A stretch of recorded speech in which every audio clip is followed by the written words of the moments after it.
Slick back.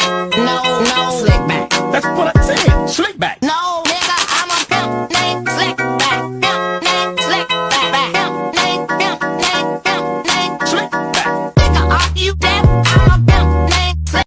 Assalamualaikum warahmatullahi wabarakatuh. Perkenalkan, nama saya Ati Anggraini. Pertama dengan NIM 2205338, Prodi Pendidikan Ekonomi, Fakultas Ekonomi dan Bisnis. Di sini saya akan menjelaskan video mengenai pengertian kepemimpinan untuk memenuhi mata kuliah administrasi dan supervisi.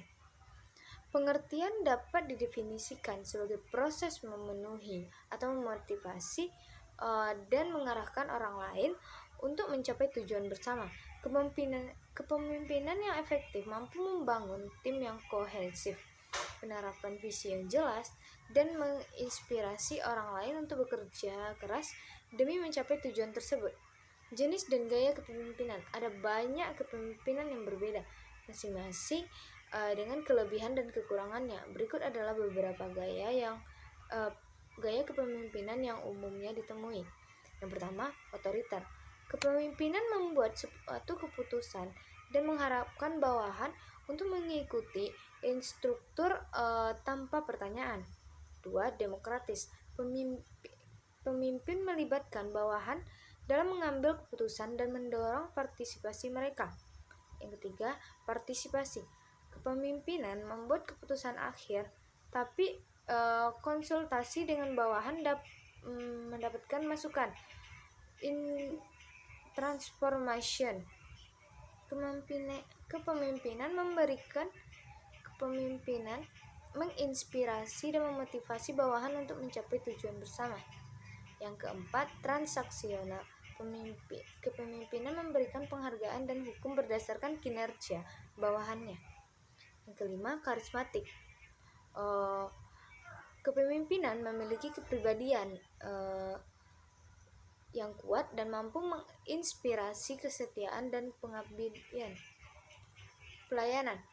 Kepemimpinan menetapkan kebutuhan bawahannya atas kebutuhan mereka sendiri.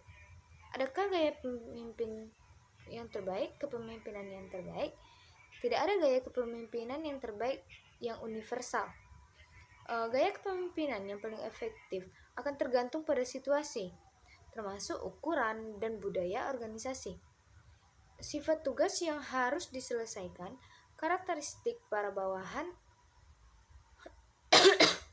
Ada beberapa faktor yang perlu dipertimbangkan ketika memilih gaya kepemimpinan yang tepat, meliputi sifat tugas. Apakah tugas tersebut membutuhkan keputusan yang cepat dan tegas? Apakah ada waktu untuk diskusi collaboration? Karakteristik bawahan. Apakah bawahan berpengalaman dan bermotivasi, atau apakah mereka membutuhkan arahan atau dukungan yang lebih jelas?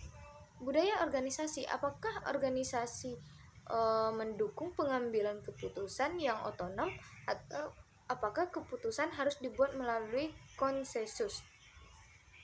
Kepemimpinan yang efektif dapat menyesuaikan gaya kepemimpinan mereka sesuai dengan situasi.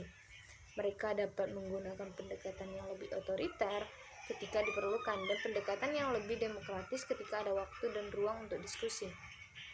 Selain jenis-jenis gaya kepemimpinan yang disebut di atas, ada banyak gaya kepemimpinan lain yang telah didefinisikan oleh para ahli. Ada beberapa di antaranya adalah gaya kepemimpinan laissez-faire. Kepemimpinan memberikan sedikit atau tidak ada arahan kepada bawahannya, dibiarkan untuk bekerja secara mandiri. Gaya kepemimpinan visioner. Kepemimpinan memiliki visi yang jelas untuk masa depan dan mampu menginspirasi orang lain untuk mengikuti mereka. Gaya kepemimpinan watching. Kepemimpinan ini membantu bawahan mereka untuk mengembangkan keterampilan dan kemampuan mereka.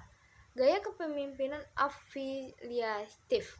Kepemimpinan menciptakan suasana yang hangat dan mendukung, di mana bawahan mereka nyaman untuk berbagi ide dan bekerja sama. Penting untuk dicatat bahwa tidak ada gaya kepemimpinan yang sempurna. Setiap gaya memiliki kelebihan dan kekurangannya sendiri. Kepemimpinan yang efektif adalah mereka yang dapat menyesuaikan gaya mereka sesuai dengan situasi dan kebutuhan bawahan mereka. Saya harap informasi ini bermanfaat. Lebih dan kurang saya mohon maaf. Saya tutup dengan Assalamualaikum warahmatullahi wabarakatuh.